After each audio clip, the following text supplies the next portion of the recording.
भारतीय मुसलमानों की ओर से सदियों से दान की गई करोड़ों डॉलर की संपत्तियों को नियंत्रित करने वाले दशकों पुराने कानून में संशोधन के प्रस्ताव से देश में विरोध प्रदर्शन शुरू हो गया है। इन संपत्तियों में मस्जिदें, मदरसे, आश्रय गृह और हजारों एकड़ जमीन शामिल है, जिन्हें वक्फ कहा जाता है और इनका प्रबंधन एक बोर्ड की ओर से किया जाता है। नए विधेयक, जो मौजूदा कानून में 40 से अधिक संशोधन प्रस्तुत करता है, कुछ सांसदों की एक संयुक्त समिति यानी जेपीसी की ओर से सुझाए गए परिवर्तनों को शामिल करने के बाद अब इसे संसद में पेश किया जा चुका है। केंद्र सरकार का कहना है कि वक्फ संपत्तियों के प्रबंधन में भ्रष्टाचार को जड़ से खत्म करने तथा मुस्लिम समुदाय की सुधार संबंधी मांगों को पूरा करने के लिए ये बिल लाया जा रहा है, लेकिन कई मुसलमान और विपक्ष भी प्रस्तावित बदलावों को संदेह की दृष्टि से देख रहे हैं, जो हमें गुरुवार को संसद के दोनों सदनों में देखने को मिला जब ये बिल संसद में पेश किया गया। अब सवाल ये है कि अगर सरकार मुसलमानों की बेहतरी के लिए ये बिल लेकर आ रही है, तो फिर वे इसका विरोध क्यों कर रहे हैं। इसके बाद हम जानेंगे कि आखिर वक्फ है क्या और वक्फ के पास कुल कितनी संपत्तियां हैं और उनकी कीमत क्या है। पहली बात, वक्फ बिल पर हो रहे विवाद की।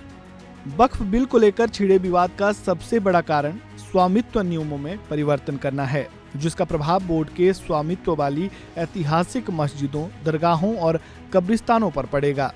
इनमें से कई संपत्तियां जिनका उपयोग मुस्लिम लोग पीढ़ियों से कर रहे हैं, के पास औपचारिक दस्तावेजीकरण का अभाव है, क्योंकि इन्हें दशकों या सदियों पहले मौखिक रूप से या बिना किसी कानूनी रिकॉर्ड के दान कर दिया गया था।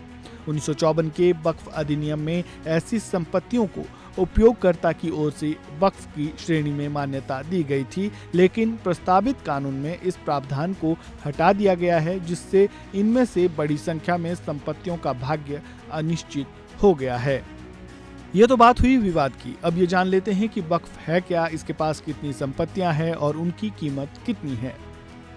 इस्लामी परंपरा में वक्फ मुसलमानों की ओर से समुदाय के लाभ के लिए किया गया धर्मार्थ या धार्मिक दान है। ऐसी संपत्तियों को बेचा या किसी अन्य उद्देश्य के लिए इस्तेमाल नहीं किया जा सकता है, जिसका अर्थ है कि वक्फ संपत्तियां ईश्वर की हैं।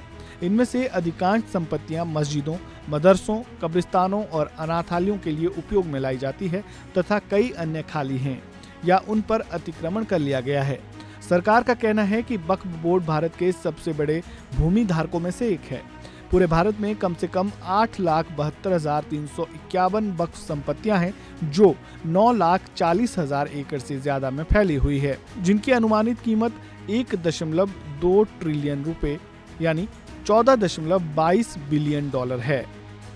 प्रधानमंत्री नरेंद्र मोदी की सरकार का कहना है कि इन संपत्तियों के प्रबंधन में भ्रष्टाचार को जड़ से खत्म करने तथा मुस्लिम समुदाय की सुधार संबंधी मांगों को पूरा करने के लिए प्रस्तावित परिवर्तन जरूरी हैं। लेकिन कई मुस्लिम समूहों और विपक्षी दलों ने इन बदलावों को राजनीति से प्रेरित बताया है और कहा है कि ये मोदी की हिंदू राष्ट्रवादी पार्टी द्वारा अल्पसंख्यकों के अधिकारों को कमजोर करने का प्रयास है। अब आपका इस पर क्या कहना है, कमेंट बॉक्स में अपनी राय जरूर दें। वीडियो को लाइक करें, शेयर करें, चैनल को सब्सक्राइब करें और खबरों से जुड़े ताज़ा अपडेट के लिए वन इंडिया हिंदी के बेल आइकन को दबाना बिल्कुल ना भूलें। धन्यवाद।